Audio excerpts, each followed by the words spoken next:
Since he retired almost 30 years ago, Michael Jordan has been called the greatest basketball player of all time. Since then, he's had a mysterious air about him that makes you wonder what he's been doing.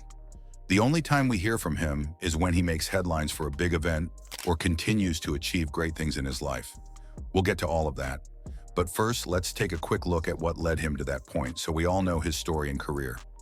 Not much more needs to be said, but I'd like to talk about 5 important things that happened off the court that really helped him get to where he is now after his NBA career. The first is his family. His older brother Larry Jordan, who was a few years older than MJ, was a big help to him when he first started playing basketball. So he got him into basketball, and when they played hoop in the driveway, Larry would always win. This is a big part of where his competitiveness came from, which we'll talk about in a moment. During his career, he also had 2 sons, Marcus and Jeffrey Jordan, and a great relationship with his late father, whom he played in that Father's Day game for. His competitiveness, on the other hand, was probably the most important thing that made him the GOAT. He always took things to a whole new level with competition, sometimes for good and sometimes for bad, which brings up the third part of his personality. He's often criticized and called a jerk because of all the stories that have come out about how he talked down to his teammates and trash talked to his opponents. A lot of the time, he might not have the best personality in general, but I think we'll see that he's really taking care of the people and things that are most important to him now that his job is over. Finally, the last 2 factors, his shoes and his popularity, go hand in hand. No player's career made him as popular as Michael Jordan's. In fact, even now, almost 30 years later, there has never been a better-rated NBA Finals than Jordan's last one. He really took the league to a new level of popularity and led the charge, which is why he used that popularity to start his own shoe brand. And it took off. It's one thing to be very popular and make a product sell, but all of this Jordan shoes were so unique and could be worn on and off the court. And that's what made them so special at the time.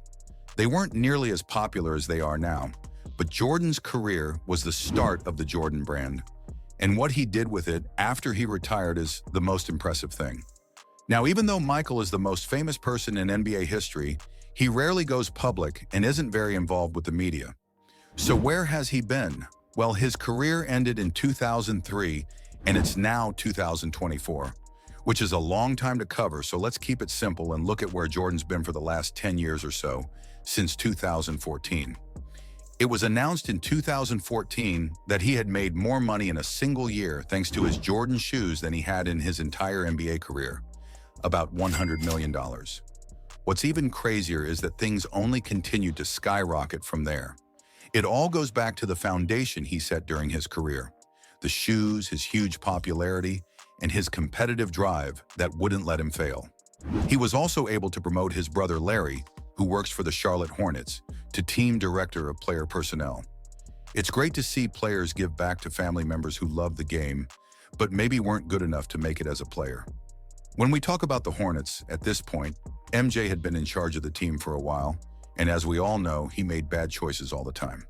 They didn't stop even in 2015, when it was said that the Hornets, originally called the Boston Celtics, wanted to use their 9th overall pick to draft Justice Winslow, but Michael Jordan refused to take it so he could draft Frank Kaminsky. There's no hiding how tragically bad this guy was at running that team, and we'll talk more about that throughout the video. Michael would have loved for his 2 sons to become great NBA players like him, but that never happened. Both Marcus and Jeffrey went to UCF on basketball scholarships and were pretty bad. They both quit the team halfway through their time there, so they didn't play basketball anymore.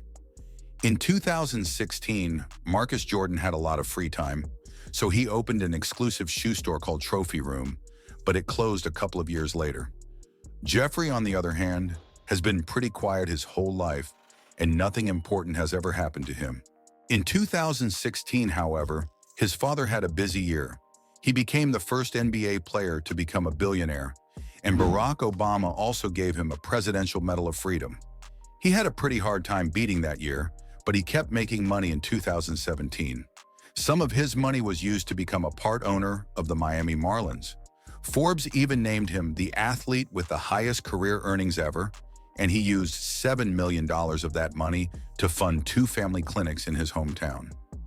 So even though he might get a bad rap for who he is as a person, he does a lot of good. After all the time they spent together, you'd think that he and Scottie Pippen would stay close over the years. But their relationship has been very rough ever since they retired. It seems like every year they're either fighting and not getting along, or they make up and are friends again. Right now, it seems like their relationship is as weird as ever, but we'll get to that. But 2018 was one of those few good years, because Scott came out and said that MJ paid for his job for about 11 years, which goes against a lot of what he has said before and since. Michael has also been very involved in the restaurant business. He's owned several, but his popular steakhouse in New York City closed down that same year. He also gave over $2 million to his hometown of Wilmington, North Carolina, after a hurricane in 2018, so he definitely does his fair share of charity work. In 2019, it was reported that he was now making $145 million a year from his Jordan brand. That's not even counting any of his other hundreds of investments in businesses, like the Charlotte Hornets, which he sold a small part of this year, which was the right thing to do and would lead to the much bigger change he would make later. MJ would continue his charity work, though, and raise more than $5 million for Make-A-Wish and give over $1 million to the Bahamas after a hurricane. Michael made his biggest donation yet when he promised that he and the Jordan brand would give $100 million over the next 10 years to help with racial equality, social justice, and education access. That same year, the documentary The Last Dance came out. It was a huge hit and shed new light on his career. It included backstage footage and stories that he had refused to share with the public for years.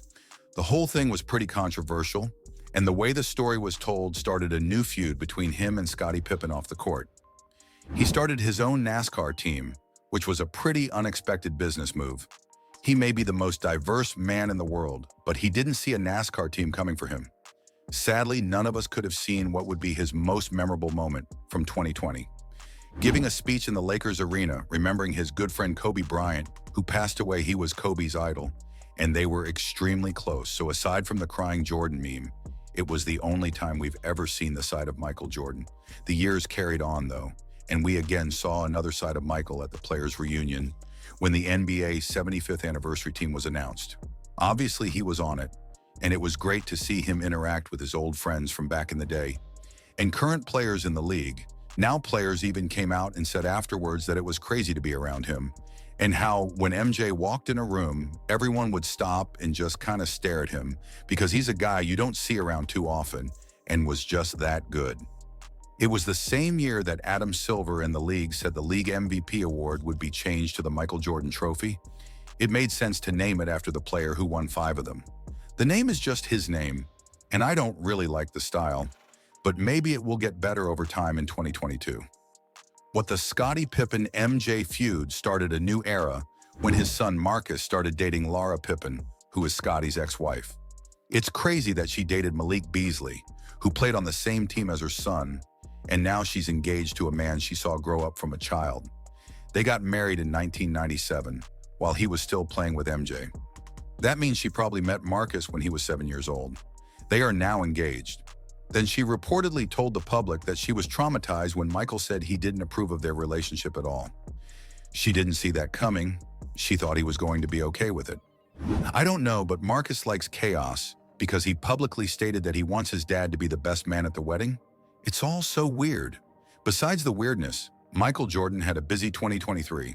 His net worth was $3 billion after he sold his majority stake in the Charlotte Hornets.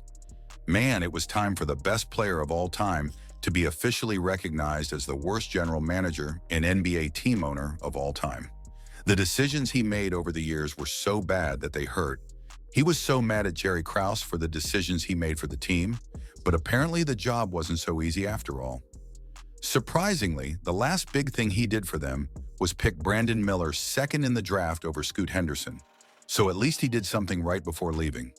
On the bright side, after selling the team for all that money, he did the right thing and gave $10 million to the Make-A-Wish Foundation. This brings us to one of the mysteriously quiet men in the NBA over the years. His shoes are more popular than ever, and he's giving more money to charities than ever before. His life is as complicated as ever, and now that he's sold the team, he'll have a lot more free time than ever before. With all the business projects he's already working on, it will be interesting to see what he comes up with next.